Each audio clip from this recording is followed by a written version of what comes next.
Welcome to the Pop Cult Podcast. Here are your hosts, Ariana and Seth.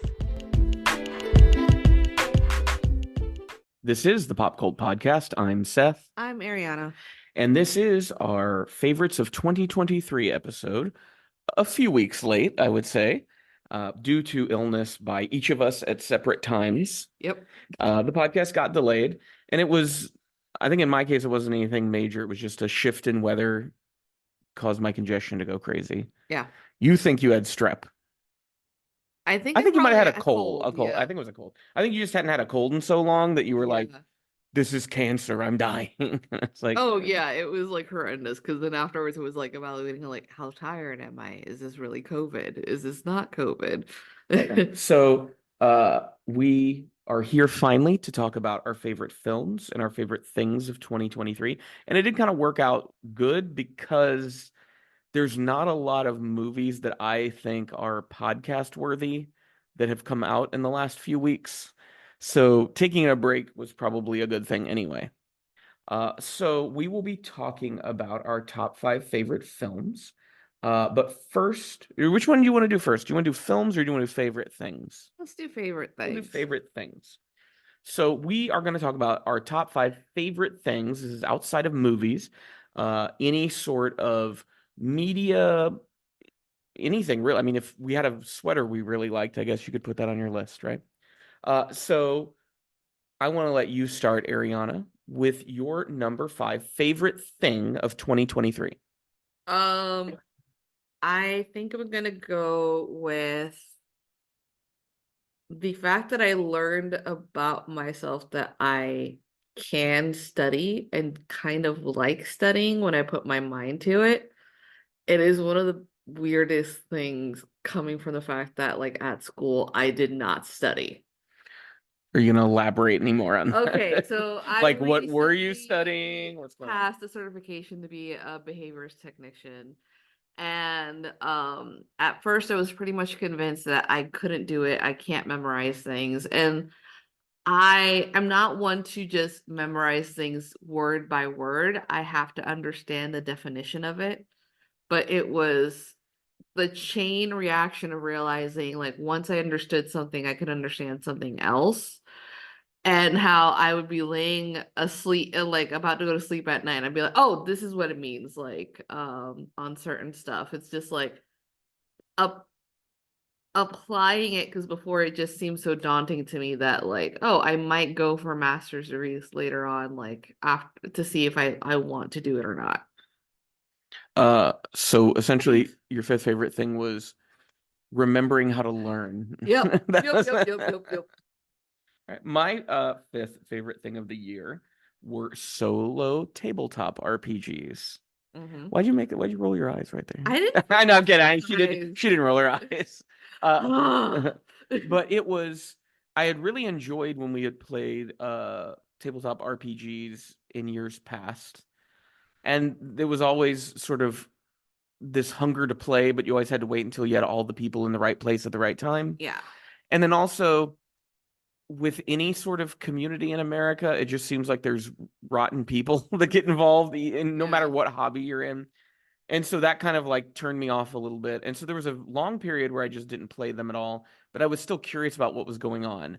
And I can't remember, I think it was at the end of 2022, some online magazine or something I followed did a list of their favorite solo tabletop RPGs. And I thought, oh, I kind of had been aware that there were solo games, but I didn't know any details about them. And I read this list and I was like, wow, these are like really good. And we'd see things on TikTok. Yeah. It's like 1,000-Year-Old Vampire. And then I discovered the game Notorious, which is kind of a Mandalorian style solo game, and decided I was going to make that a part of my blog in 2023. And it ended up like, I think 5 of my top 20 posts in terms of views were solo tabletop roleplay game like reviews and or actual plays where I presented like the story that emerged from the play. And it's even become kind of part of the screenplay podcast over on the Patreon. Yeah. We're kind of doing that with a GM list kind of way of playing. And I just really, really enjoyed them. And I think it's actually made me better at writing, not across the board, but in terms of like structuring a plot that makes sense and it has like clever elements in it. I think I've gotten better at that. Yeah. And I also think I'm getting better at describing things more vividly because I'm not wanting everything to kind of sound the same every time I describe it and trying to really find words.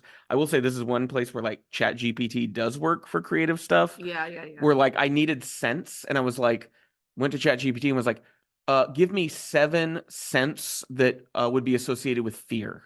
Mhm. And so it was one of those where it's not writing my story for me, but it's just providing me with details that I can't immediately think of off the top of my head, in the same way that I might go to like some sort of writer's reference book and find that, Yeah. right? But yeah, it's been very fun. It's certainly continuing it into the new year. Already have 2 sessions of Blades in the Dark solo, and with a lot more to come. So that was my 5th favorite thing from 2023.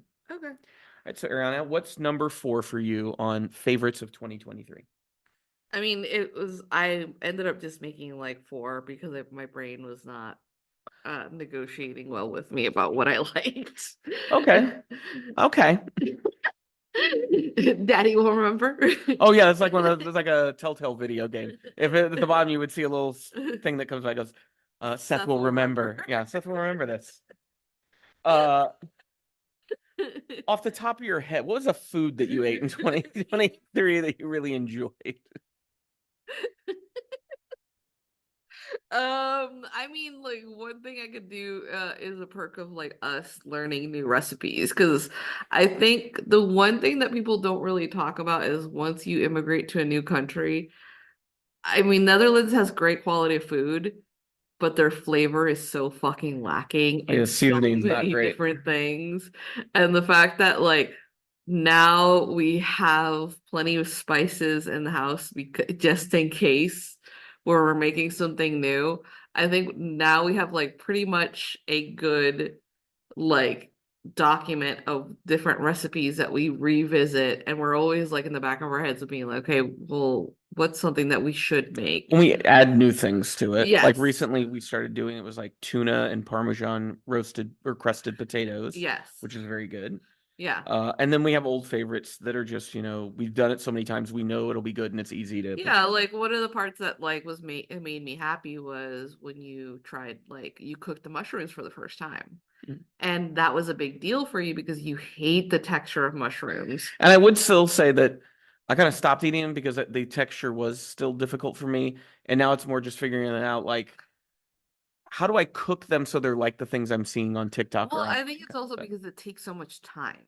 yeah. You are not very patient when it comes to that kind When of I stuff. want to eat, I just kind of want to eat. Yeah, it's I don't want to like spend a very long I think it's time. also like, oh, you hit your hunger cue. And now you're like, I have to wait 15 minutes. It's fucking No, it's more than 15 minutes. yeah, but it takes a while. Yeah, it takes a while. But it's one of those things that at the least like I'm happy that we're able to do at home because it's like it's much less it's cost effective versus buying stuff.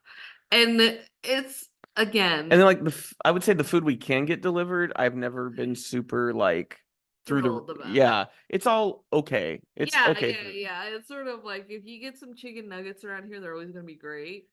But it's just also just being like if you're gonna like But there's still try chicken something, nuggets, right? yeah, if you're gonna try something new, it's kind of like rolling the dice to see if you like it or not. Yeah.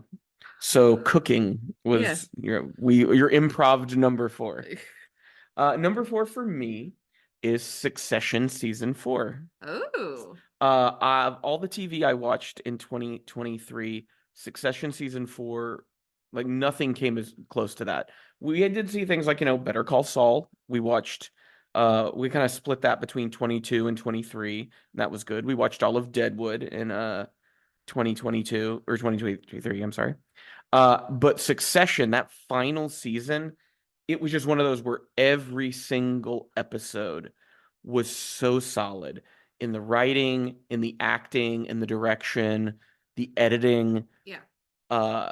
I do think it helped that like for the last 3 episodes, we watched it on an evening where I was near the tail end of an LSD trip.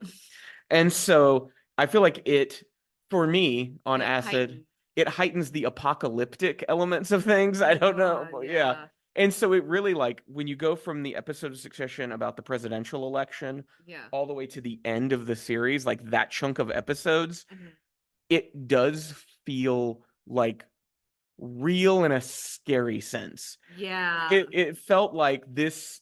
I could see all of this actually happening, like all of this playing out behind the scenes in some media company, just where all these personal vendettas end up destroying the country as a result.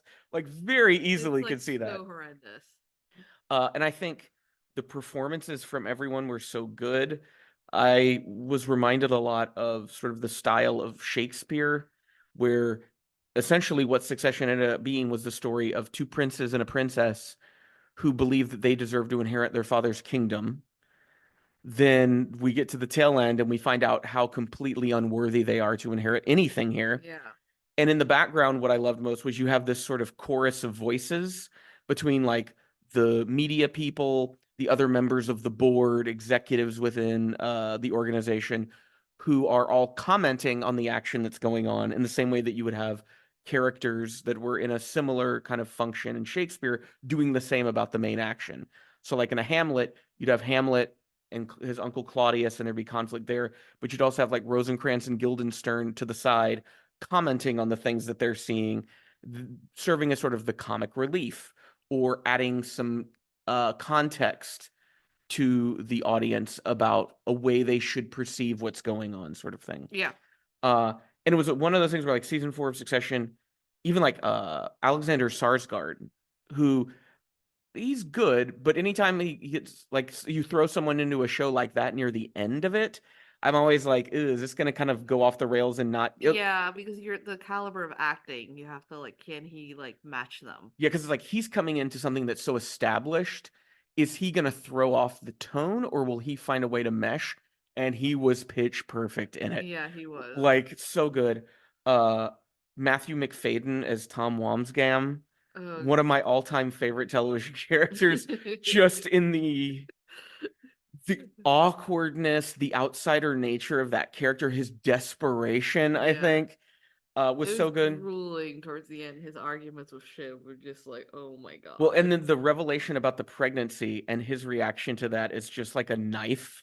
Yeah. Because everything about them is so hateful that when you get to that moment, you're like, how could he think anything else, honestly? Yeah. That's what this whole marriage has been. And then finally, I want to say Kieran Culkin. Jeremy Strong's good. He gets a great final scene. But Kieran Culkin was the one who, where Roman went in season 4 was so dark.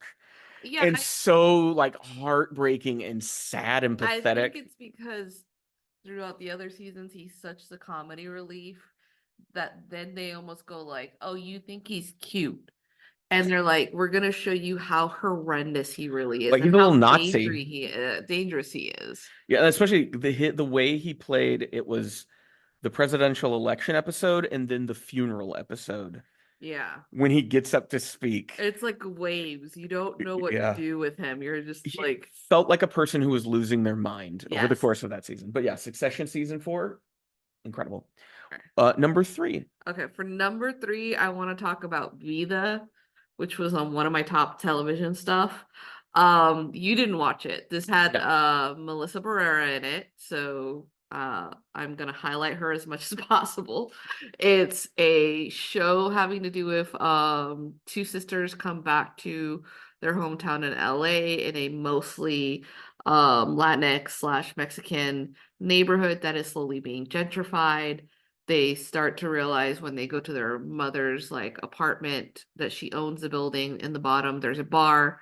They realize that their mother had a female partner, and there's conflict because the oldest daughter had been sent away as a child because she had like basically is a lesbian and was like kissing other girls and was sent away. The drama of it all, like it's very chaotic. It was one of the few shows that I really loved watching because a lot of times whenever you see like, oh, it's a cast of people of color, but we're gonna make it as straight and like white appeasing as possible. So so and so is gonna be with a white man. No offense to you. It would be like it's an all Latino or all Latin cast. From the producers of Modern Family. Yeah, And yeah, you're like, yeah. God damn it. Like, and they're all like, oh, I love tacos. And you're like, I don't Yes. think that's how they would say it, actually. And it was a Showtime show. And what's really like interesting is like they knew that by towards the middle of the third season they were not going to be renewed.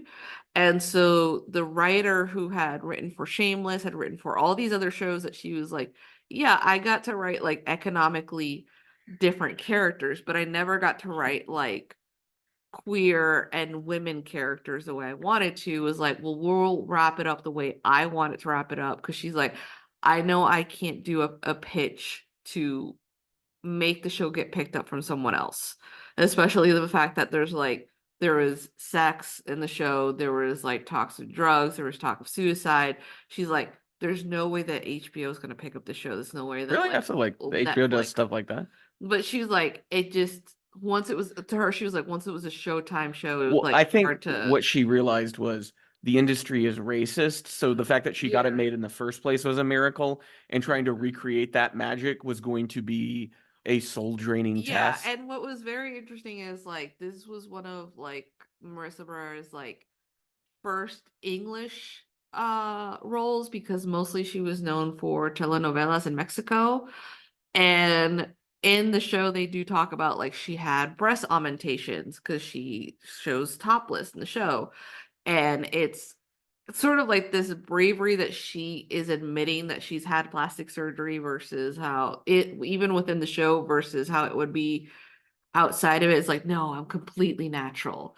But I really love the show. I'm kind of saddened that not more people talked about it from this, but then again, I'm so out of touch with social media. True. You are very out of touch. I'm I'm glad you brought that up. So my number 3 favorite thing of 2023 was learning about the films of Agnes Varda. Oh, she's my number one. So Oh, just well, gonna thanks for let ruining that. That's you could have held on to that. So yeah, Agnes Varda, French director, and the fact that she's going to be your number 1, well, then I guess now that you've spoiled that, we'll wait to talk about her then. So when we come back, you'll be hearing about Ariana's number 2. You've already heard about her number 1. And my number 2 and my number 1 favorite things of 2023.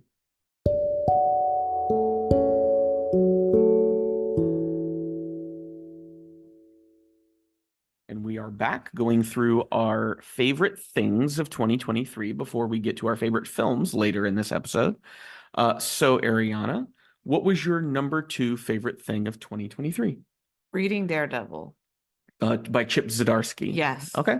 Talk to us about it. I I've said this in the past a few times. I don't know if it was on the podcast, on how sometimes I have to remind myself that it's okay to read stupid shit that feels ridiculous, because it fuels my heart with some kind of So like, I just want to note you're going on record saying that Chip Zdarsky's Daredevil is stupid shit. I mean, like in the best way possible.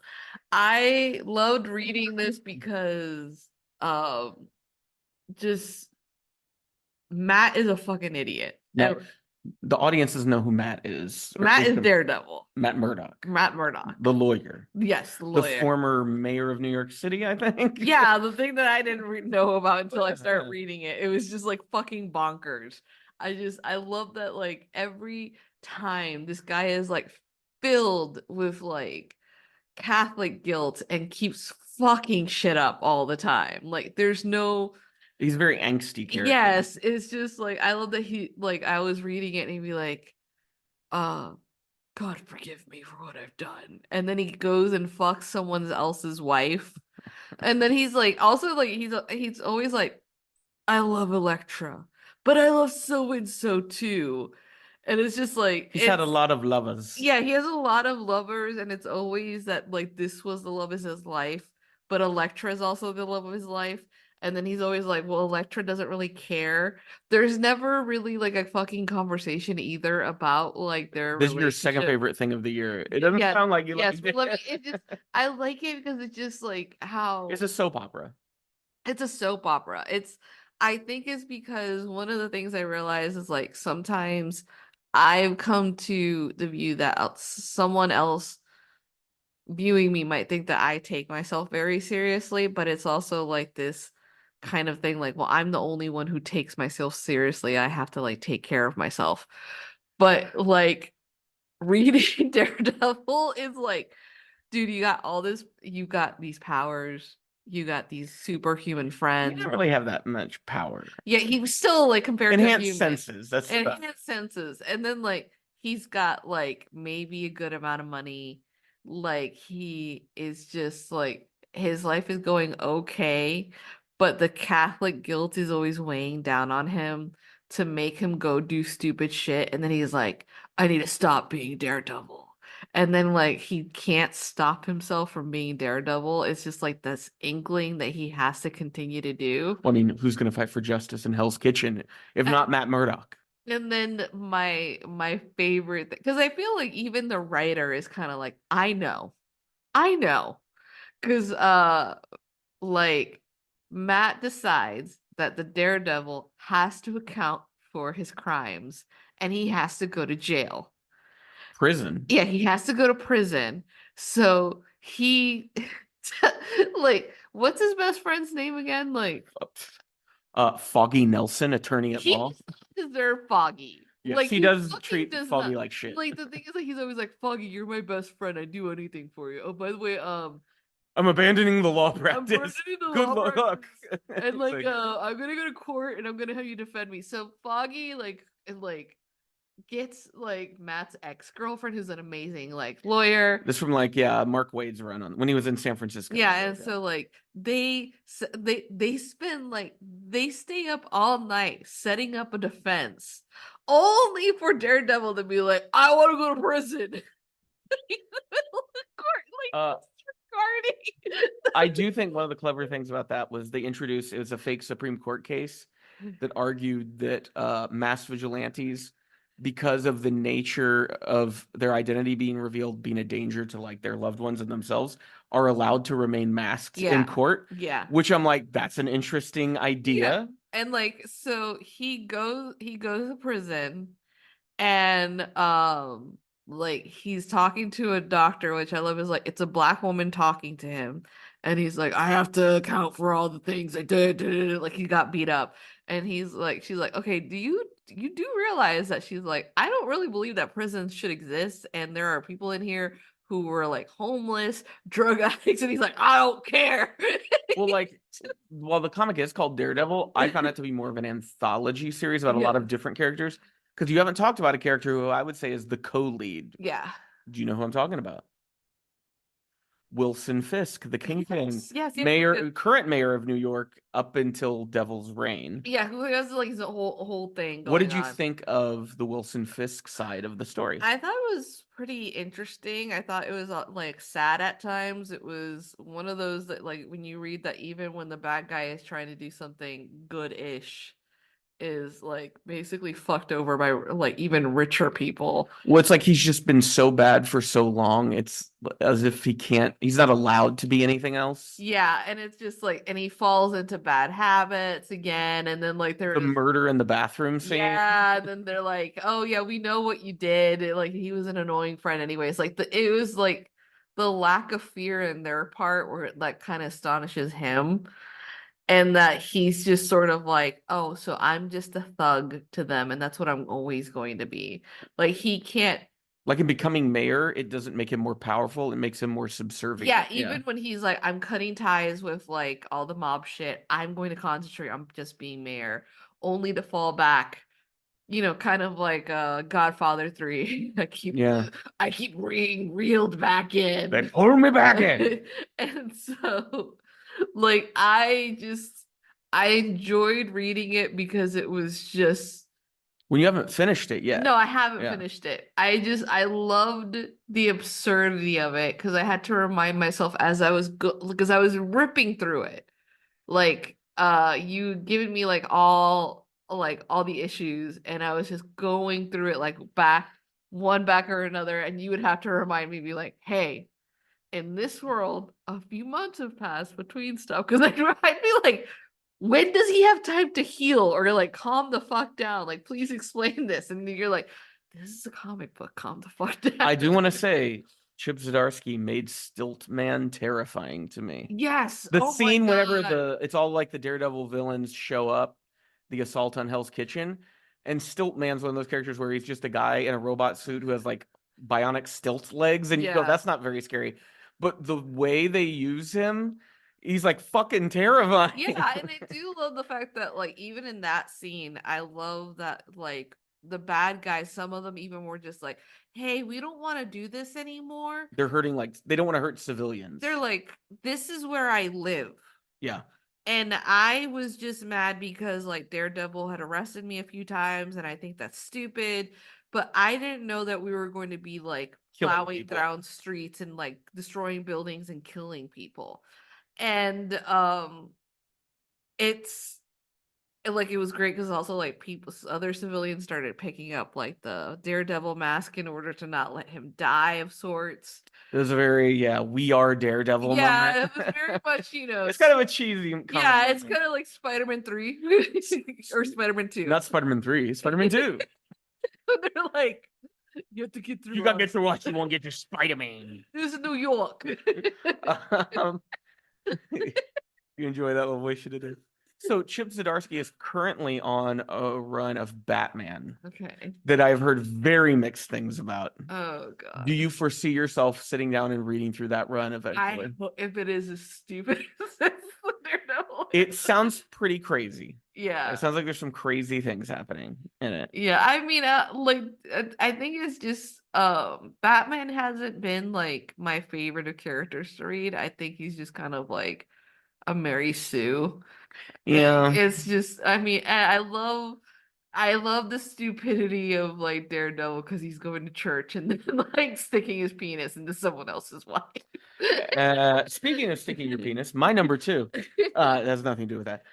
My number 2 favorite thing of 2023 was Parable of the Talents by Octavia E. Butler. I'm so glad you finally read that those books. Well, I read the first one, Parable of the Sower, right before we left for the Netherlands. Yeah. And it filled me with a sense of like bleakness. This book kind of did too. It also made me sad that she died in her 50s because she was such a good writer. And also, I'm hesitant to read a lot of her stuff because it is this, there's a finality to it. Like, once you read what she's written, there's nothing else left. Like, I read the first book of like a vampire series. Kindred. Yeah.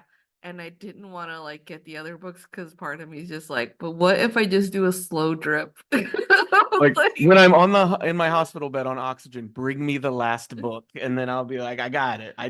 There was no gap between her words. Yeah, especially like if you ever read like interviews or the way that she wrote, like you just get a sense that she was just beyond her years. And so Parable of the Talents is a sequel to Parable of the Sower. And they're science fiction, more set in a very grounded version of our reality where there's nothing like really over the top, in my opinion. They follow who starts out as a young woman, but by the end of the second book is an old woman. Lauren, who is wanting to find something of meaning in a future where American society is just collapsing all around her. Yeah. When in a Parable of the Talents, she's kind of protected by this gated community her family lives in Los Angeles. And she comes up with this idea of Earthseed, which is a belief that's predicated on humanity's destiny lying off Earth. Yeah. That our nature is to explore, and so our species will get there. It's just going to take time. And then in the first book, things kind of collapse around her, and then by the second book, she has established a commune in, I think, is it supposed to be like Northern California or the Pacific Northwest? I think the Pacific Northwest. And so she's established this commune called Acorn, and she is married now. The community has grown. And this book, Parable of the Talents, jumps back and forth between what's happening with Lauren and then decades later with Larkin, who is her daughter as an adult. Yeah. Who is talking about what she knew about her mother. And it all leads up to the end of the book, which is the first time, and it's like the only time she ever meets Lauren, her own mother. Yeah. And it describes an America where Christian fundamentalism comes to power because of a president, Andrew Jarrett, I remember his name was. Mhm. And like they even open up these horrible like homeless shelters around that are just very like scary, kind of like traps for homeless people. Feels very real, doesn't it? And so the it's a book that if when you read it, it will make you so mad. There are so many parts in Parable of the Talents that you're just like you want to like hurt these Christian people. Yeah, and I think it's also sort of like it was a reflection of what she was seeing at the time, and she wrote this like 90 it came out in 98, but it's based on someone who as a black woman had seen the worst of America for decades. yeah, and she like never said that she was an optimist. She was just sort of like, I see America as it is, so I'm gonna write it as it is. And what's funny is the president in the book that was written in 1998 uses the phrase "Make America Great Again," but I do believe that was like I think Ronald Reagan might have used that phrase Yeah. too. So it wasn't as though like Trump invented that. Um, the the journey that Lauren goes on in this book is so like if you read this and you don't feel a lot of things, then I don't feel like you were paying attention to the book. Yeah, like even the stuff that like is not connected to her, like the way that she reacts to other people around her who were in worse situations. Because there's like there's something about other people, like when someone is cut, they can feel it themselves. Oh yeah, because Lauren is an empath in Yeah. that it's a supernatural ability, kind of like an Yeah, and it's ESP, supposed to where be she like feels the pain of others in her yeah, and it's vicinity. supposed Yeah. to be like because her mother took a certain type of drug Well, while when she she was pregnant, and like it turns out that other people have the same, and these people are enslaved more easily because they can get punished like Yeah. And they easier. don't want to fight back too much because Yeah. the pain is overwhelming. Like if they're in a group of people and you're beating up the other people, they're feeling it and they're just going Yeah, to and push it so through. like even when it's fake, like one of the things that she remarked on was like her younger brothers, like in the earlier books, like faking bleeding for to watch her squirm, like Yeah. from reaction, and how those people were enslaved, and how like they had to pay a certain type of credit in order to be like to stop being enslaved, but they kept accumulating more and more credits because the credits would like keep going up on their debt because of the food that they would eat, and it's those books are fucking heartbreaking, even though they're so well written. Well, and then the journey that um Larkin goes on, the like adoption system she ends up in, Yeah. and like the church system she goes through. The fact that she was adopted then by white people Oh who no, they were black. like she was adopted later on, but like I think she had foster parents by She was adopted by black people, but then okay. there's the thing of like her adoptive father makes weird like sexual innuendos and like touching her inappropriately. Yeah. And it's very clear that this is not her home. This is just a place she's forced to live. Yeah. Um, and then the dream mask stuff they talk about, which is the weird VR helmets everybody puts on. Yeah, like that's how she would like read or like Yeah, they don't read do books. They put fiction. on dream masks and then they do like dream mask shows. And then I look at how much video footage I see of like young people with these like VR headsets now, and you're Or like, just doing like brain rot by TikTok kind of yeah. shit. Well, I mean, I want to shit on TikTok. But I would say just overconsumption of non-productive media. Yeah. Because I think places like TikTok have lots of benefits to them. It's just you have to be looking for certain things. It's if you're given free reign and all you do is search for garbage, you're gonna find garbage. Or kind of just thing. end up on the live feeds too Yeah. much. And so yeah, I'd say if you're someone who likes grounded uh humanist science fiction, Parable of the Sower and Parable of the Talents are two great reads. Even though Butler did die and the series isn't technically complete, I would say the second book has a definitive ending. I assumed any future books would have been about like Earthseed and going off planet with maybe Yeah. other characters like descendants of Lauren. But I say you read these two books and they work as like a full complete thing. Yeah. All right, so your number one was Watching Varda films and interviews. So Agnes Varda, for somebody that might not be aware, French director who came up with the French New Wave. She hasn't gotten as much acclaim as people like Francois Truffaut or Jean-Luc Godard, probably because she's a woman. And so I had heard a lot about her. I knew she was the wife of Jacques Demy. And tell me what it was you liked about the Varda films that we watched, because those were my introduction to her too. Um, her films were so well done and well thought out of that it is hard to look away from them, and they're so some of them you can feel are very close to her heart, or some at the least are something that's very important for her to like put on film. I think it was also this refreshing thing that we really don't get at the least like in Western English speaking media, which is like this little old lady who is deeply regarded within her own culture, at the least from what we were watching. Yeah. From my point of view, like when she did her documentaries and she would have the camera on her, she's like, you might see a little fat old lady, and that is me. But it was this appreciation for life as she knew that death was near that we don't get a lot. I think we're starting to see a little bit of it in Martin Scorsese, but even then, um, that makes you go as someone around our age, like, oh, we still have a lot of life to go to live. Because she starts talking about her films, especially like one sings and the other doesn't, Mm-hmm. where she's just like, oh, I was in my 30s. I was just a baby then. And you're just kind of like, oh, okay. Like, I need to stop thinking myself as ultimately so old, nearing death. She was nearing death. When, She was when you're kind of in your like, 30s, there's this thing like, oh, well, I have to know about everything. yeah. No, you don't. And it was also someone that just like was willing to always continue to learn and was interested in subjects and was willing to then go, I'm going to go deep into this and see what happens.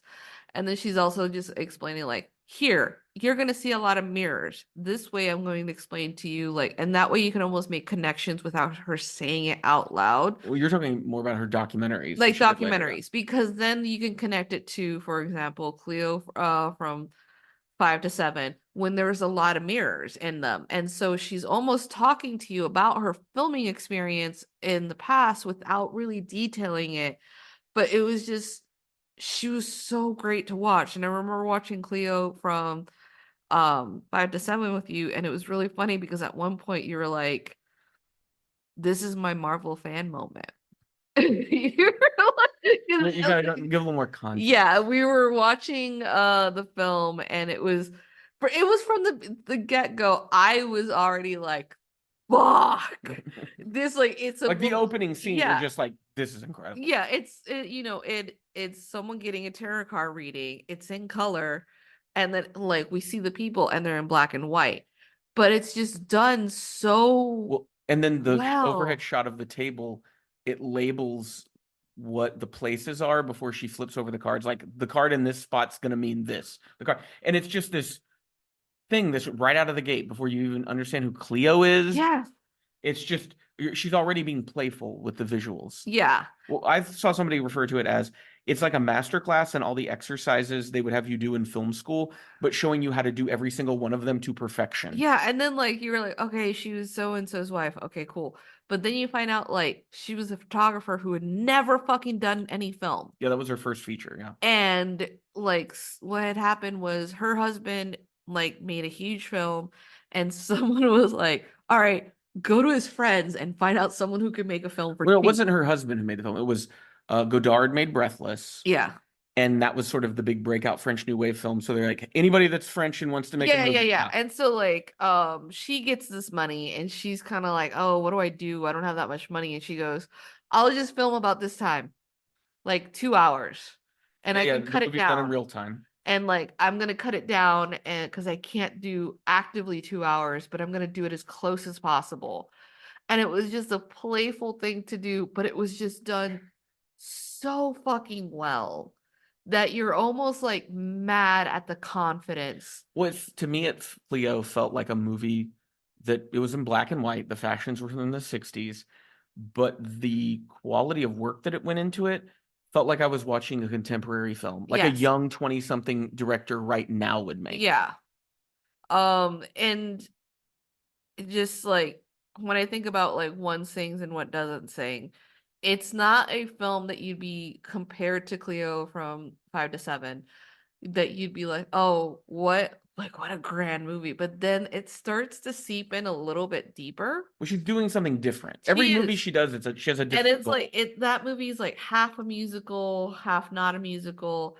It is also this thing that you start thinking like how these two women reconnect who used to live in the same building, but one got like married very young, was basically cast away from her family, and the other one is like supposed to go on the route of an academic, but is starting to really lean into her a rebellious side And singing. and She loves singing. And so when she's the one who sings in the title. and so after watching that film, I truly believe that her rebellion is part of the reason why the other woman's like partner ends up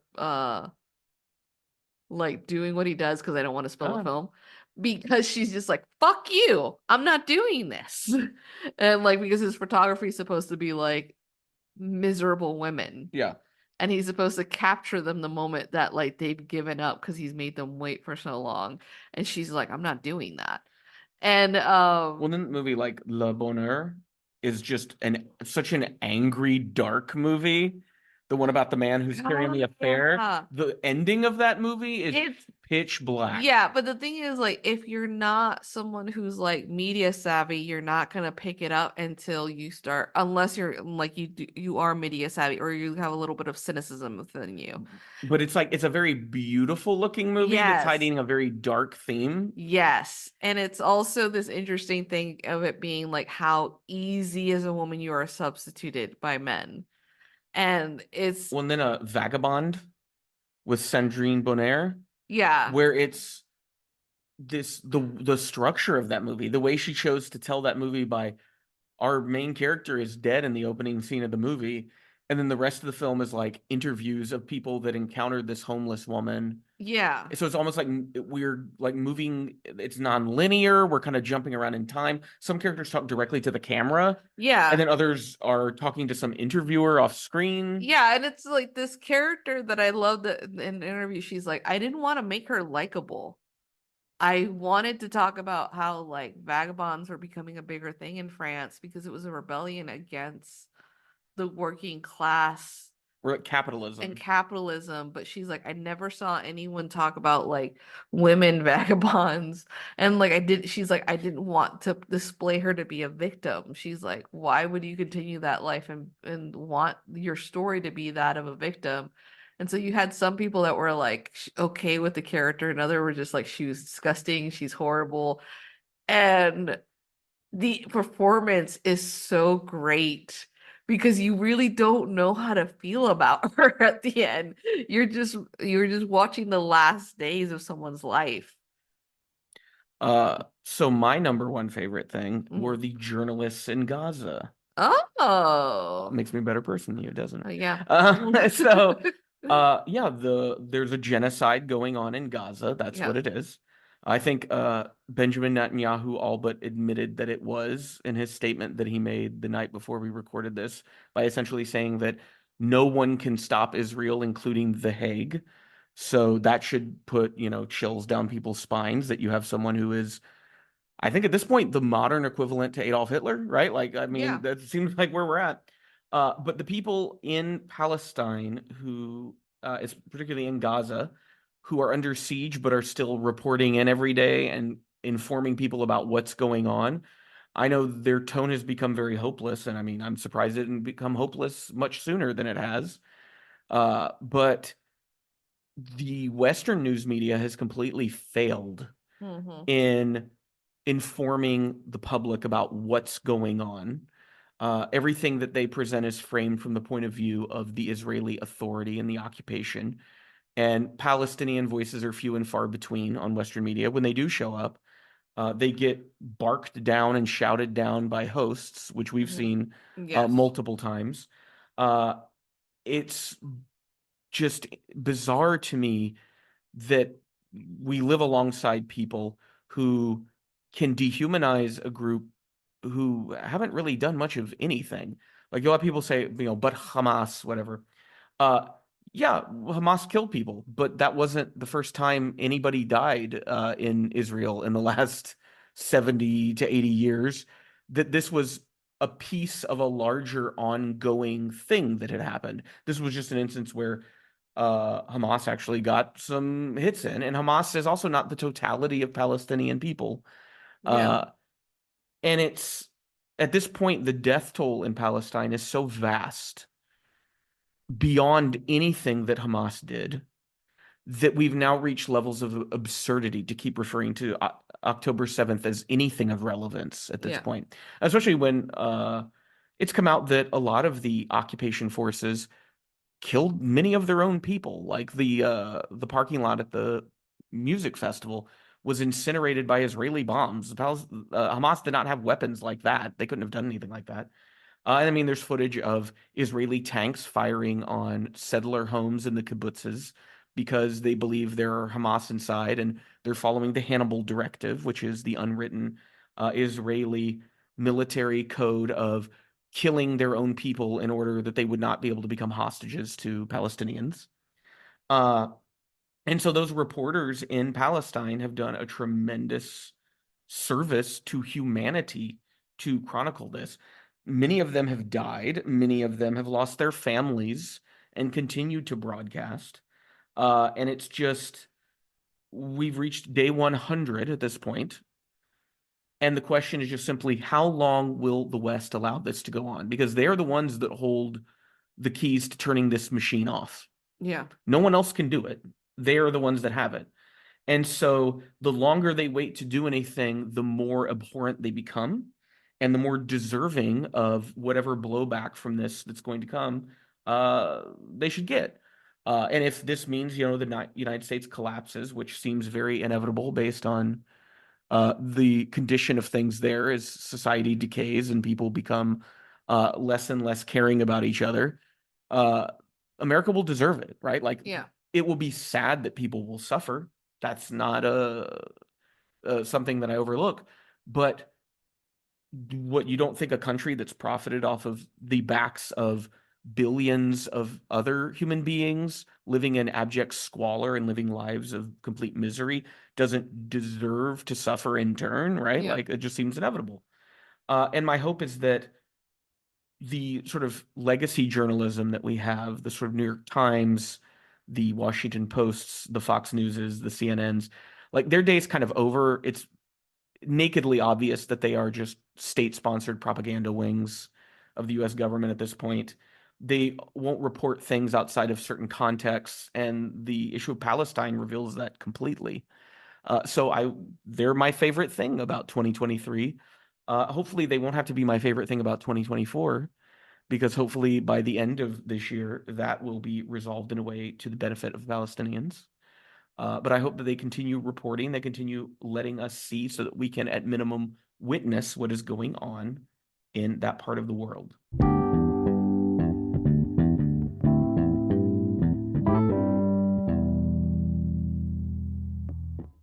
And we are back. We're going to be talking about our top 5 favorite films of 2023. There's a lot of movies that came out at the end of 2023 that I think might have made it onto our lists, but they were just not available to us. So maybe in 2024, you'll be hearing about those movies. So, Ariana, I'd like you to begin. Your number 5 favorite film. Killers of the Flower Moon, directed by Martin Scorsese and written by multiple people. Okay. David Gran, who was the original writer, Martin Scorsese, Eric Roth, Robbie Robertson, rest in peace. And then we have Leonardo DiCaprio and Robert De Niro was also. No, the writing. Wow. Well, probably because they did improv, they were like allowed to Okay. do some writing bits. Oh, I forgot that whole yes and sequence in the movie. Yeah, it was They were like, I'm an apple. He went, I'm an apple and a banana. exactly.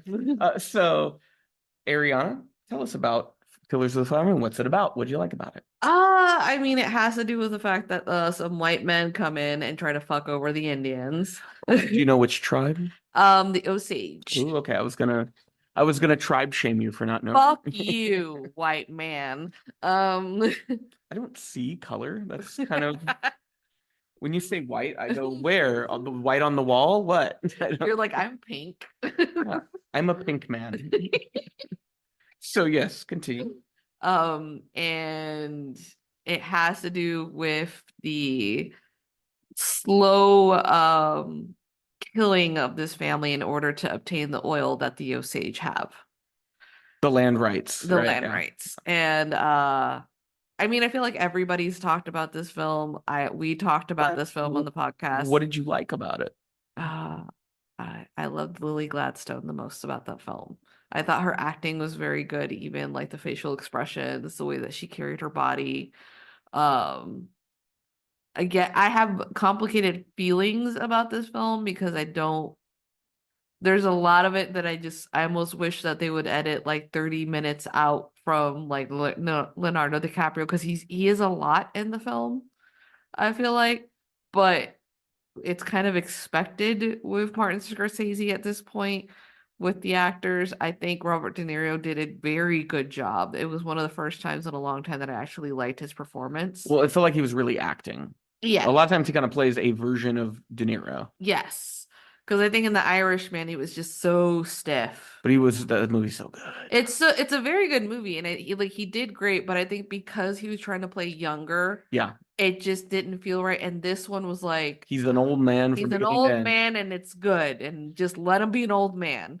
It was just beautifully shot. It was just heartbreaking to watch. You almost wanted to slip more into like Molly's family to understand the dynamics because it was so heartbreaking at times, especially when like there's like that scene where the mother's talking to one of the daughters and being like, you're my favorite, and how there is like the sensation that like something horrible is happening and how Molly can't confront the fact that her husband is a part of it up and towards the end of it, and how he has this whole mourning scene about himself because like he loses one of his children during a sickness, and he's like stuck in jail with the man that told him to like fuck over his wife's family. And it doesn't he like pray over him, Yeah. kind of shit where it's like, well, it's what I think I see some people kind of missing the point of it, of what I think Scorsese was trying to do. And it's that thing where in America, because people have such poor media literacy, they see protagonist and assume good guy. And Scorsese's films are full of protagonists who are not good guys. yeah. And that's the point. One of the things I learned just from watching interviews with him and reading about him is that the big underlying theme through Scorsese's work is, are there people who are so evil that they cannot even be redeemed in the eyes of God? Because he's coming at this from a very Italian Catholic perspective. And so DiCaprio plays like such a perfect kind of character to examine that through, where he does horrendously evil things, but he's so convinced that he's full of love, even towards the people he's doing the horrendously evil things to. Yeah, he's like, and so it becomes this very like yeah, infuriating but fascinating character of trying to figure out, how do you psychologically justify these things to yourself? Yeah, like he learns the Osage language in order to speak it with his wife and like have his children know the language. The fact that it's almost like he's taking this love and affection that he has towards her and their children and trying to like use it as a cloak and just be like, no, nothing bad's going to happen. Even when he knows something terrible is happening. Like when they swap medications on Molly, he's like, no, she's fine. It's fine. She's gonna be great. And it's like he wants to believe it, but at the ultimate, that's not the truth. And I did like the fact that we later on through interviews found out that it was going to be more of a focus about like the making of the FBI until people started speaking out about like, well, what happened to the Osage? Like you're wanting to bring this tribe in to give you all this information and being able to provide you with all these resources, but you're not going to talk about what happened to us, and that made him help shift the story a little bit. Uh, and I think it was very early on in the Yeah. production. I remember reading there was someone online who was Osage and said that they became, as you know, it got closer to the film coming out, they got very interested, or they heard about the film being in production, and they were very interested in exploring their own roots. And they went to what is, I guess, the chief sort of Osage Educational Center in Oklahoma, and were told that they would have to come back in a few months because the Killers of the Flower Moon production was making such extensive use of their resources. And the people that ran that facility said they'd never had any media production make such use of everything that they had. Yeah. So I feel like Scorsese was really trying to be authentic and recreate everything from like the fashions, the food, the jewelry, the customs. There's a really great scene in where the village, or it's like that's the tribe elders gather, that felt very much like one of those scenes where you have a lot of non-actors, and it felt really well done. They felt like real people, even if they were reading lines. I don't know how much was like improvised, how much was real. But yeah, it was a very good movie. And one thing that I found funny was I saw an article the other day where it was whatever happened to Molly Burkhart? Was that her name? Yeah. And it was like the ending of Killers of the Flower Moon Explained, and I kept thinking, I can't think of another movie that like more explicitly ties everything up at the there was end. like a title card explaining that like she got married again. Yeah, And it was like weird. I thought like, who are these explanations for? Like people who were on their phones the entire time the movie's on, I guess. So my number 4 movie on, or number 5, yeah. number 5 Word. is How to Blow Up a Pipeline, Okay. which is directed by Daniel Goldhaber, and it was written by Ariella Bearer, Jordan Sjohl, and Daniel Goldhaber. And Ariella Bearer also plays Soshi, who is, I wouldn't say she's the main character, but she is a very central character to the film. Yeah. It's very much an ensemble piece. And if you're not familiar with How to Blow Up a Pipeline, it is based on a book of the same name, which is a nonfiction book about climate collapse and the type of activism that might be needed to combat it. And within the film, it uses the climate crisis as a way to tell a story about a brave group of environmental activists who come up with a daring plan to make their voices heard and disrupt an oil pipeline. And it is a film where an oil pipeline gets blown up. And it's a film that doesn't ever chicken out on its initial premise. And that was one thing I was really worried about when we started it. I was like, please do not let this movie try to become sort of like centrist liberal moralizing and go, well, it was wrong of them to blow up that pipeline. The movie never does it. The movie also shows a wonderful example of like real activist solidarity, because there are external elements that the film leads you to believe are going to create problems for the group. And then the way that's resolved at the end, when you realize who was playing who the entire time, it's so satisfying, and it doesn't feel like an unearned twist. It feels like, yep, that's what should happen. I love the way it was shot. It was a very like almost documentary kind of style, but not fully. I think the actors were really good. It was a film that pushed for a very naturalistic style. I loved how the structure of the film has everybody together, but then throughout the movie, we do these flashbacks to kind of show how each person came to be in the group, how different aspects of climate collapse as they experienced it helped convince them that they had to take drastic action. There really wasn't an option. Are there any thoughts you want to add, or do you think this might come up later in our conversation? Might come up later. Okay, might come up later. Okay. So what is your number 4 movie? Number 4 movie is Close, directed by Lucas Don't. And writers are Lucas Don't and Angelo Tayson. Okay. So it was a great film. It's a film about coming of age for it's like in Belgium, right? 2 young boys who are entering middle school show their closeness within school, and thus starts speculations amongst other classmates that they are gay. Because of this, they kind of like start to separate. Or one of them pushes away more than one pushes away over the other, and due to that, like something tragic happens. Um, it's one of those instances where it show like one of the many instances I feel like we saw within this past year with child actors being able to deliver really good performances because it hinges on having a good director that doesn't force too much dialogue on them and lets them act as natural as possible. So kind of like the acting that we saw in The Quiet Girl. Mhm. Where a lot of times, and I think it's like having watched other reviewers, whenever there's a centerpiece on young actors that are close to child age, I almost feel like I can feel myself tensing up because I don't know what the performance is going to be, especially when they're like, this performance is so breathtaking.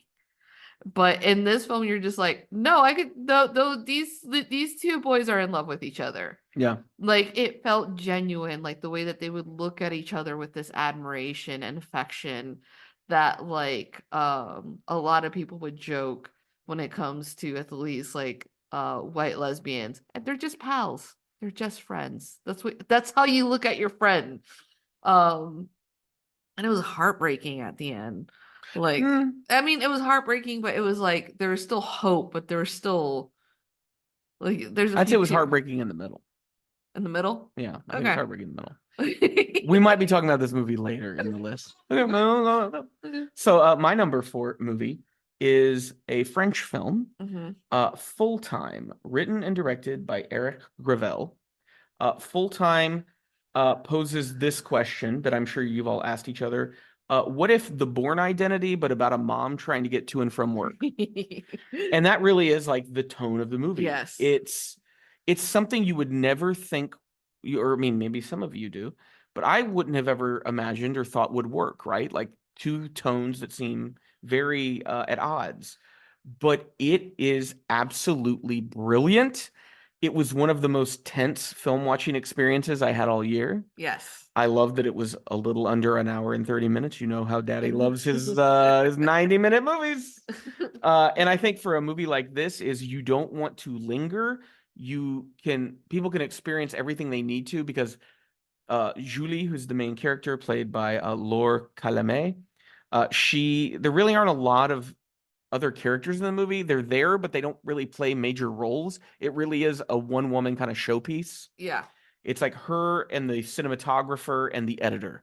They're the ones that are really building this movie. There are scenes where you probably would never think you would feel so much tension about someone trying to catch mass transit to get to work, Yeah. but you feel it. There's a transit strike happening in the background. So, like the trains and the buses and everything's falling apart. And there's this moment where she's walking by foot on the side of a like traffic congested highway, just trying to get where she needs to go.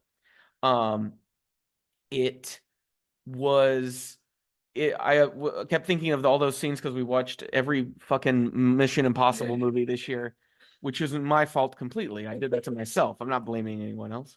But I saw side profile shots, tracking shots of Tom Cruise running in like every possible continent you could imagine he could run in. Yeah. And so it was nice to see this mother get a similar scene of her, charging down the street with very tense music, the kind of cinematography you might find in a Bourne film or a kind of grittier Mission Impossible movie.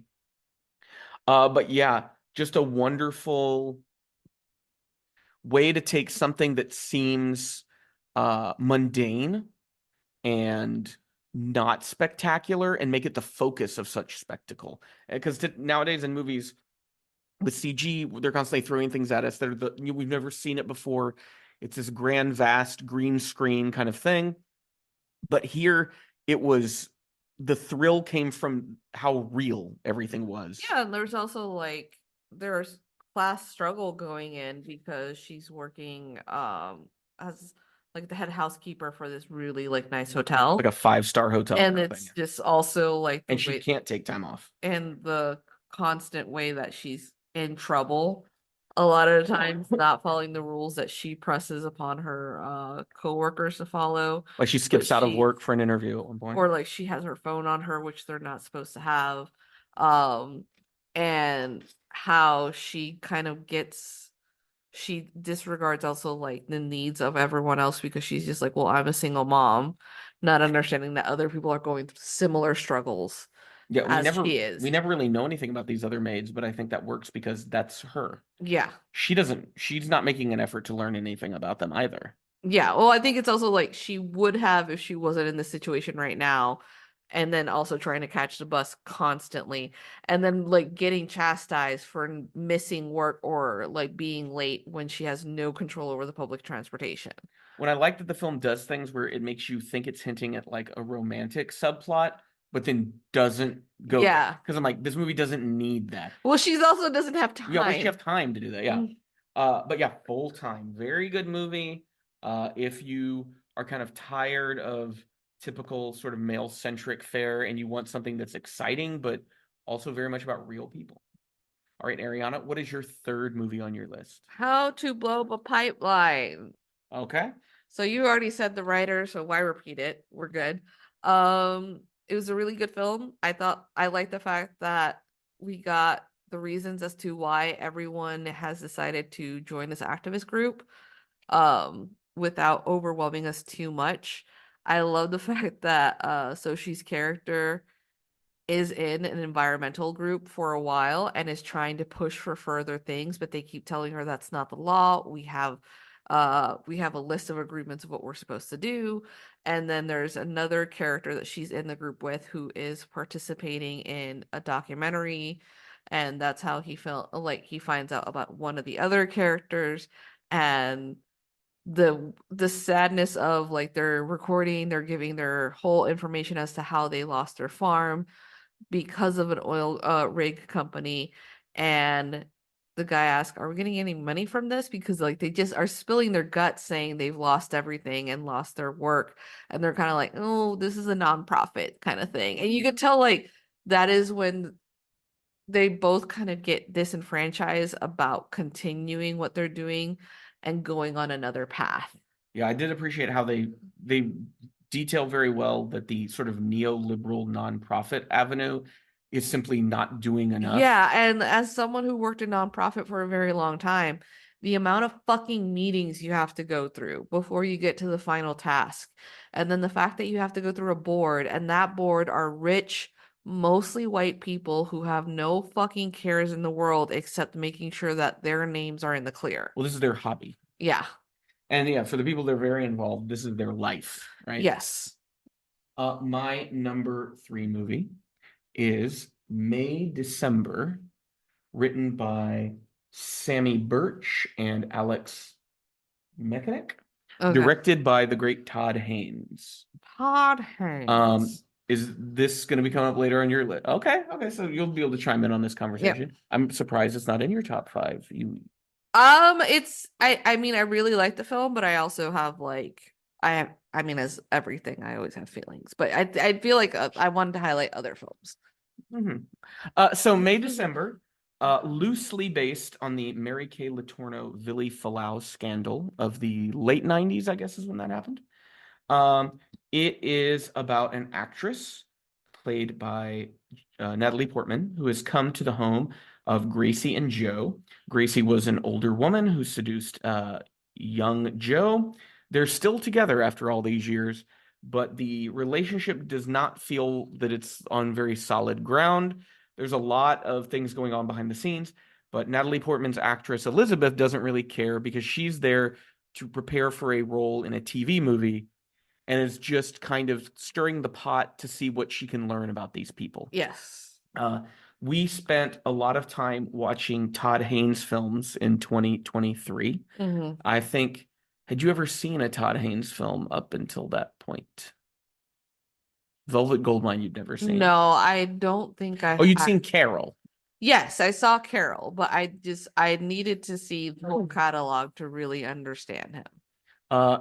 So what were your thoughts about Todd Haynes as a director going into May and December? I think I feel like he's a very thoughtful director. He's as a gay man, he's like a person who like wants to explore his sexuality, but while also touching on the base of like how it must feel for women. And this is one of the few instances where like the center female characters you don't really have that much sympathy towards, which was an interesting step to another direction. Because when you watch Carol, when I what was the other film I was trying to think about? Like it turns out like uh Julianne Moore was in it. Safe, Far From Heaven. Both of those films. Like it you those characters have a different feeling versus what she's playing here. Yeah, this was the first time I've seen Julianne Moore play a character quite like this. Yes. Because she can play people who maybe are a little abrasive, but this is a character who's like, you do not like her. Mm-hmm. You really dislike Gracie a lot. The breakout that everybody's talking about, I'm sure anyone who's been paying attention has heard it. Charles Melton as Joe just delivers a performance nobody was expecting. So sad and heartbreaking. I still think the scene where he's on the roof with his son smoking a joint is just so fucked up. Yeah. And the comment that he makes where he goes, I don't know if we're creating a really great father-son moment or if I'm just fucking you up even more. Yeah. Is so like it just stabs you right in your heart because this guy was never given a chance to develop in the way that his children are because he went from being what a 14, 15-year-old boy to having a child with this adult woman. Yeah. And so his kids haven't had that experience, but no one in the family really addresses how fucked up it is, like the roots of this family. Yeah, it's like they are living in the shadows of it. And so I think one of the reasons that like I was having feelings was like reading a little bit more about the person who is based on this story, Willie Flau. who like again was 12 to 13 years old when the relationship started, was forced into fatherhood, tried to commit suicide twice while the trial was going on, ends up marrying this woman, tries to divorce her multiple times, but she like doesn't let go until she dies. And it's just sort of like that is the only thing that you will be like I cannot like probably wrap my heart around the idea that like if anyone Googles this name, this is the only thing that they're ever going to see. I don't think that's true. But it's just like I think it's sad because it's just sort of like here is a man of color who was viewed older because he was a person of color.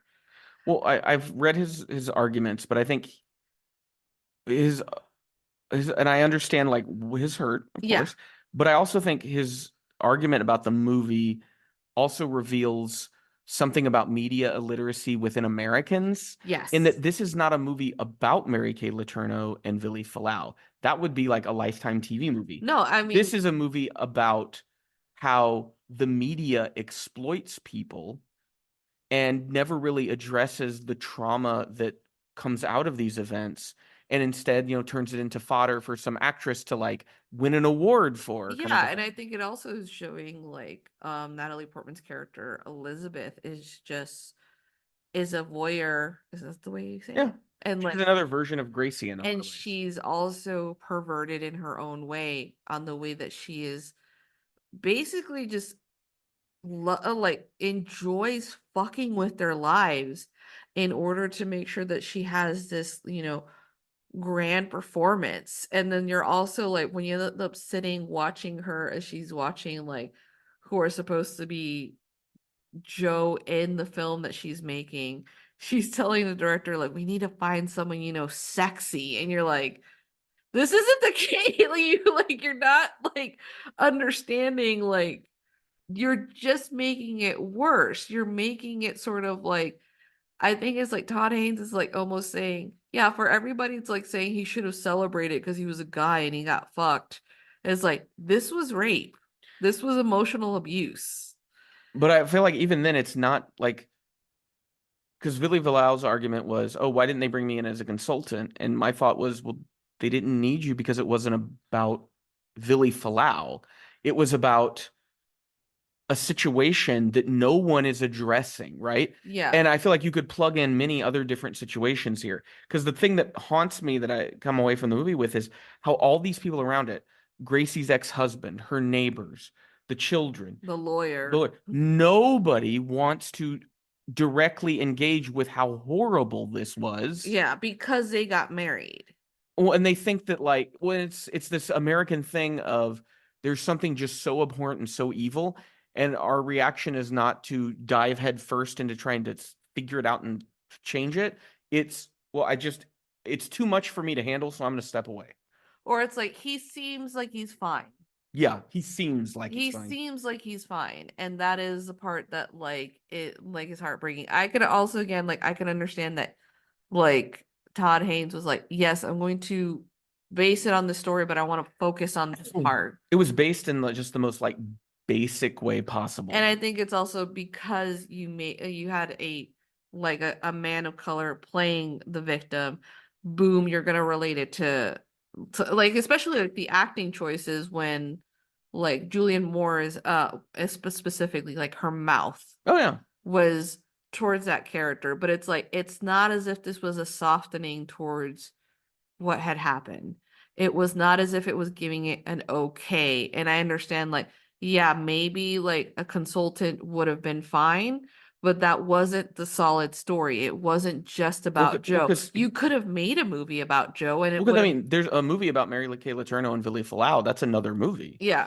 And I would also say this is kind of what Todd Haynes does, right? The Karen Carpenter story. Velvet Goldmine is very much about David Bowie without it being specifically about David Bowie. So I think that Todd Haynes likes to take real things and real people and real events, but then construct fictions inspired by them to explore ideas more than like this isn't a biopic, right? Yeah. This is taking an idea and wanting to explore that idea. Yeah, and I think it's also like this difficult thing of like how do you really explore an idea while you're having someone who's as a consultant who might want to protect certain angles of it. Yeah, and I think if you brought Philly Falau in, like either he's not going to make much of an impact on the movie and then leave frustrated, or it's going to be not the movie Todd Haynes is trying to make. Yeah, and I think it's like again, I have sympathy for him, and it's just like I wanted to remark on it, and this doesn't discount of how great of a film was. It's just something that like listeners need, I feel like should know about it. Our 4 listeners need to know. So when we come back, we will be sharing our top 2 films of 2023.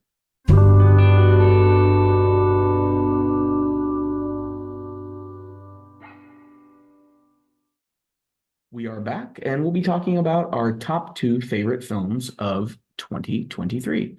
So, Ariana, what is your number 2 film on your list? Past Lives.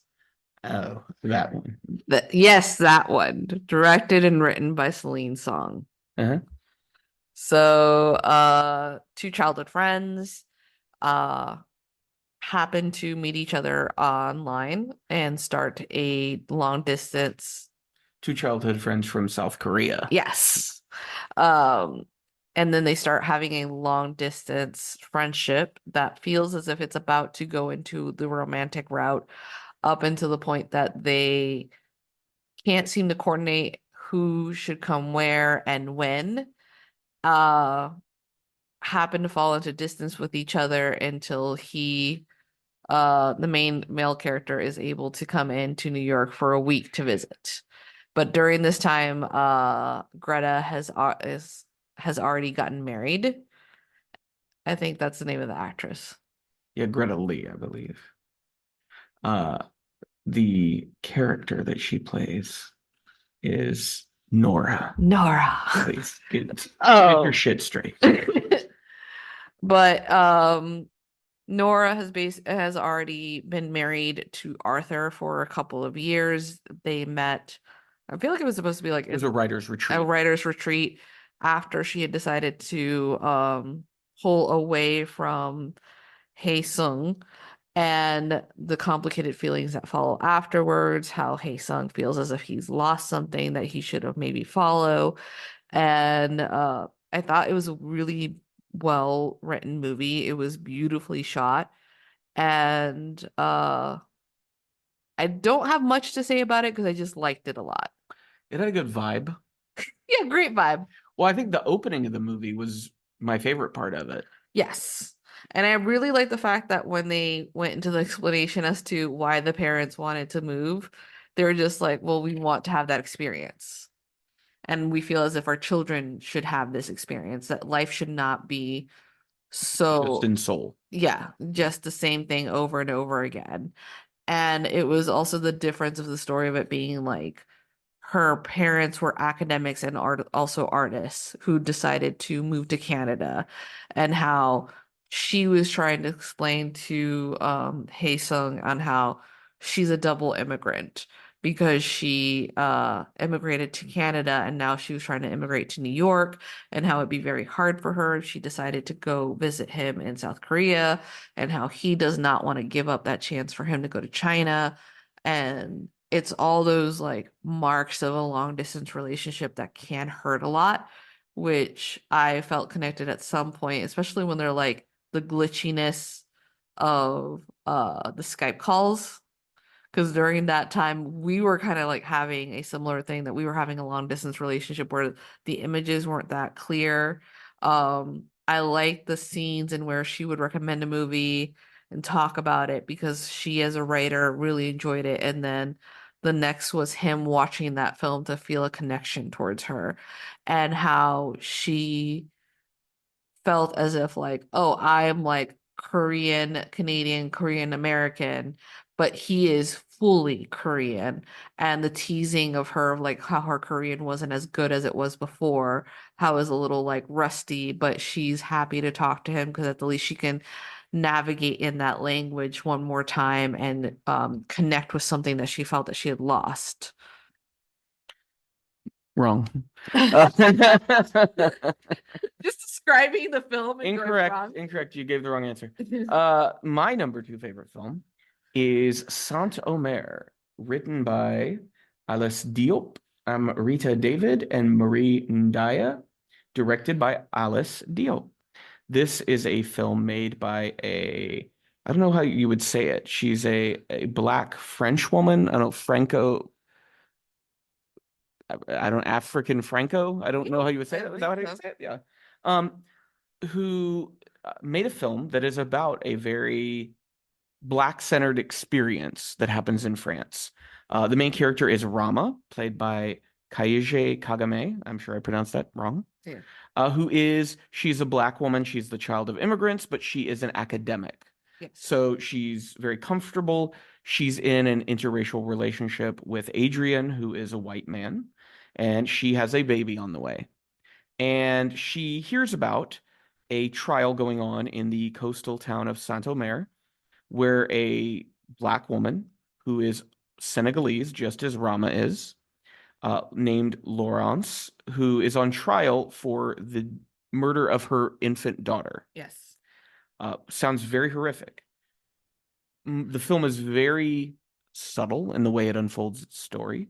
I remember feeling very smart when I watched it, and I was like, oh, this is very Bressonian. And then to find out that Alice Diop, the director, did take a lot of influence from the films of Robert Bresson. And I was like, oh, aujourd'hui, comment allez-vous? I did it. So yeah, it's a film in which this is not about big, bold character moments. This is about character study. This is about letting scenes sit and linger and letting you figure things out in a very subtle way. Because the character of Laurence begins to tell her story when she takes the stand of why she allowed her child to drown. And it becomes a story about being an immigrant in a place in which you're made to feel very clearly that you do not belong, which is probably the experience of a lot of African immigrants in France. Despite their very vibrant domestic protests about domestic laws, as are many Europeans, they're quite racist when it comes to especially African and Muslim immigrants coming into communities. And so Laurence's story is the story of an immigrant who is made to feel little value in herself. And then that lack of value is seen in her own child. Not that she hates her child, but what we ultimately figure out is she realizes that her child will never be loved or appreciated in the way that they should be. Yes. And so the killing is ultimately revealed to be, in Laurence's mind, it was a mercy killing in a way. Yeah. Like, what was she supposed? Because it was also a child of an interracial relationship, and because we have Rama at the center of the film, who is a silent observer watching all of this happen, she, without having to say much, we can see through her face, we can see through her actions. This is hitting her pretty hard because she's starting to see parallels between her life and Laurence's, even though from a class perspective, they are on two different levels of this society. Yeah. And the interactions that Rama has with her own mother after hearing Laurence's testimony, you can start to see her understanding that, oh, my mother, what was her experience when she came over here? Did she ever think about killing me when I was a child, when she realized life was going to be difficult for me? Yeah, especially the fact that she has two other sisters. And What did you think of Santo Mare? I know it's not on your top 5 list. it's actually my number one.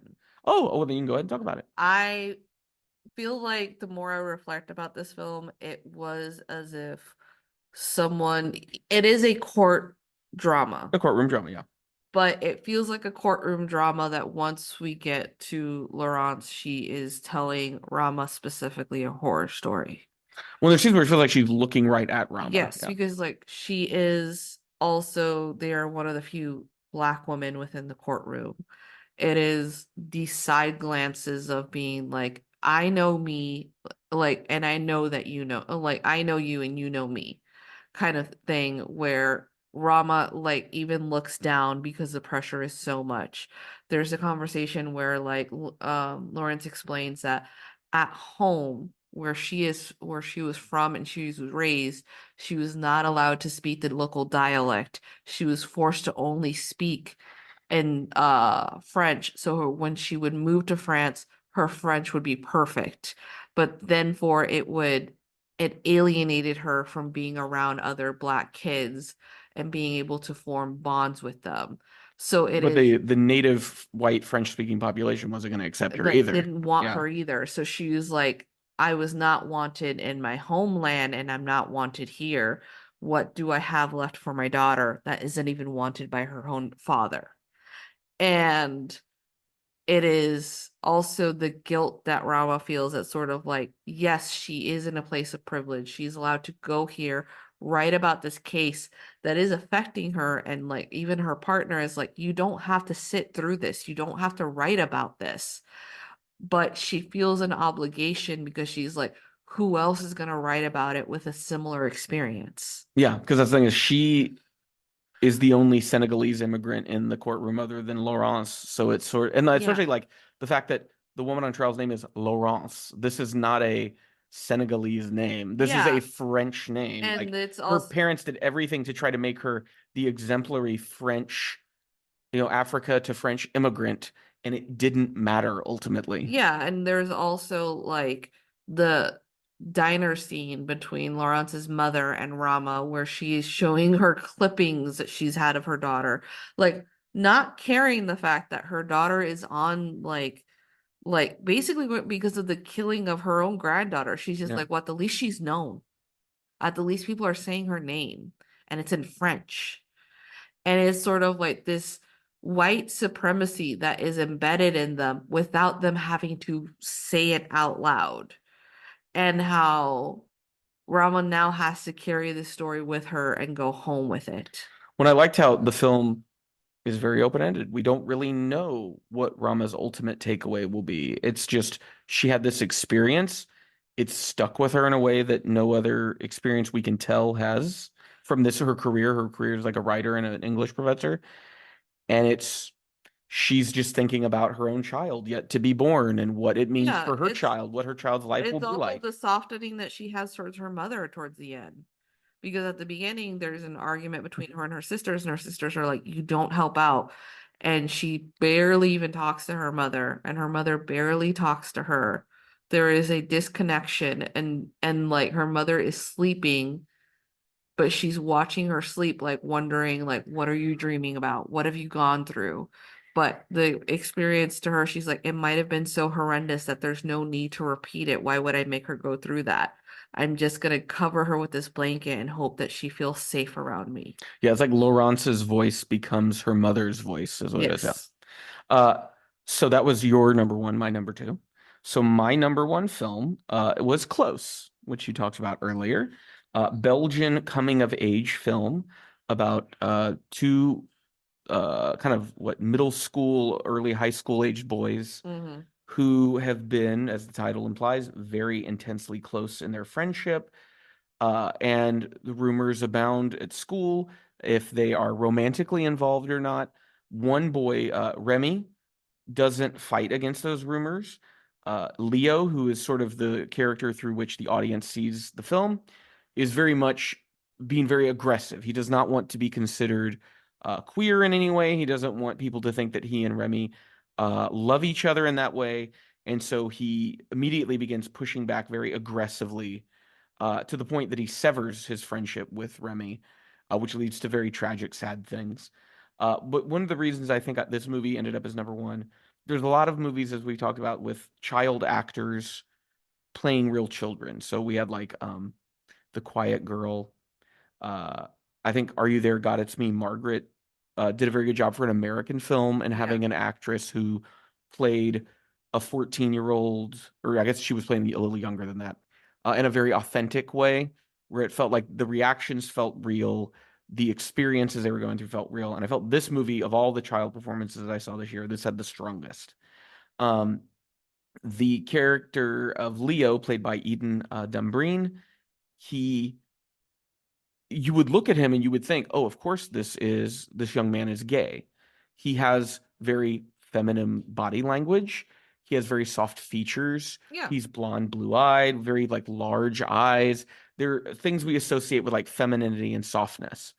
But he's the one that's pushing back the most aggressively, which I thought that was interesting because you would think, looking at the two actors, it would be Gustave Deval, who played Remy, who has what we would consider more masculine, strong traits, Yeah. is the one who is actually gentler between the two of them. And I like that subversion of just what we see at first. Um, and I think also in an age where masculinity has become a very problematic thing, Hmm. uh, especially in the West, where you have these influencers who are making their bread and butter off of telling young men what it means to be a man and what isn't a man, is very disturbing to me. Yeah. Because I've thought like I've never had any doubts that I'm a man. Like I just know I'm a man, but I'm also self-aware enough to go, yeah, but I'm not like a lot of other men and I don't know how to like make sense of that other than it's an instinctual thing that I know. I just know that I'm a man. And so of course that leads me where I have complete sympathy and empathy and understanding of like transgender people because as confident as I am in knowing that I'm a cis man, I'm like, well, yeah, of course, you could be confident knowing you're a trans woman or a trans man. Like, it's a universal feeling. Like, you just know. You just Yeah. know. Uh, and so I think this film did a very good job in showing that, like, being gentle and being sensitive can still be considered masculine traits, even if they're so commonly associated with femininity. They don't need to be. Yeah. Uh, and I think it was a movie that it allows there to be a painfully tragic moment in the middle of the movie, but it doesn't allow the story to be dominated by that tragedy and that pain. It's a film about a world where horrible things happen because we can be so callous towards each other. But what do you do in the wake of that to try to make the world not like that anymore? Yeah. And that's what kind of Leo and the people in his family and in his community kind of go through.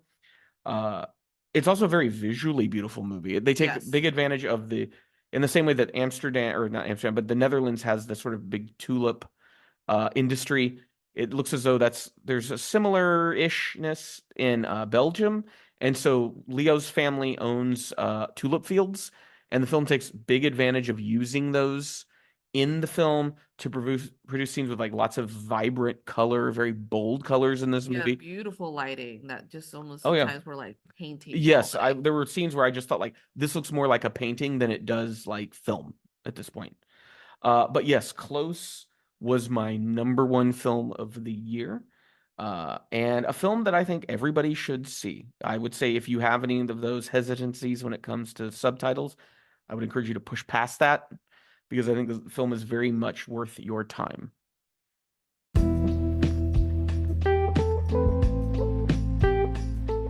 Well, we hope you enjoyed this episode, and check out our show notes for links to anything relevant we might have talked about, including to our website, popcult.blog. Also, make sure that you subscribe wherever it is you listen to podcasts so that you'll be notified when new episodes of our show are up. If you visit popcult.blog right now, you're going to see that we're in the midst of a Palestinian film series. We have watched 9 Palestinian films, going through and reviewing them to get a better understanding of their culture, their perspective on what's going on now, their perspective on the history of what's been going on for so long. We're also doing for January and February is a review series on Chris Claremont's The Uncanny X-Men, where I'm going back and reading from Omnibus number 1 that collects everything from Giant Size X-Men number 1 all the way up through, I think we're going to finish somewhere around the mid to late 80s in this kind of first volley of issues.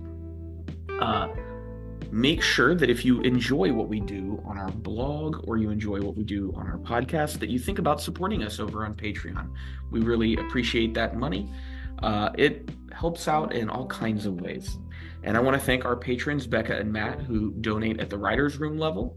If you donate at any level on Patreon, you will get access to our patron-exclusive podcasts.